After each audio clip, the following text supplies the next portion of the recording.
Liberty और equality जो हमारे संविधान निर्माताओं ने संविधान लागू करते समय एक परिकल्पना की थी, राजस्थान और देश की जनता को हक दिया था। जस्टिस, लिबर्टी, इक्वलिटी और फ्रेटर्निटी, इन चारों के माध्यम से जो जनता का हक है, वो हक राजस्थान या देश की जो लोक कल्याणकारी सरकारें हैं वो जनता को सुविधाएं उपलब्ध कराएगी, जनता के साथ न्याय करेगी। मैं पूछना चाहता हूं राजस्थान की सरकार से और इस अभिभाषण के लिखने वालों से कि सोशल जस्टिस में आपने क्या काम किया। जो जस्टिस हमारे संविधान के तहत न्याय का अधिकार हमको मिला हुआ है, उस न्याय के अधिकार में प्लीज आवाज धीमी।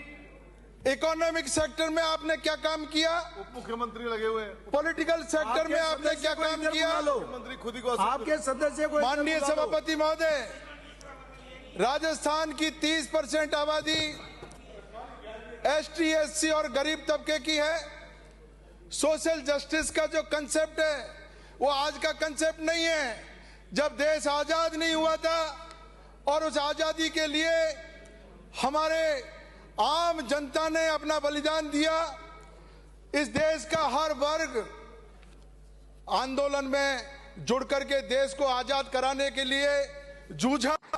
देश आजाद हुआ और आजाद होने के बाद में हमारे संविधान निर्माताओं की जो परिकल्पना थी, उस परिकल्पना को लागू करने के लिए सरकारों को काम करना चाहिए।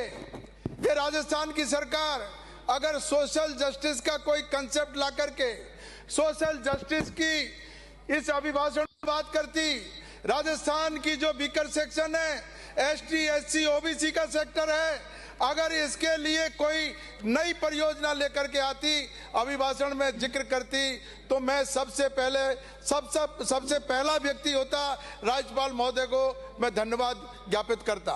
लेकिन इस अभिभाषण में कहीं भी, सभापति महोदय पूरे अभिभाषण को देख लीजिए, एसटी, एससी, ओबीसी इस वीकर सेक्शन के लिए, राजस्थान की जनता के लिए कोई भी फायदे और भलाई का काम इस अभिभाषण में नहीं है।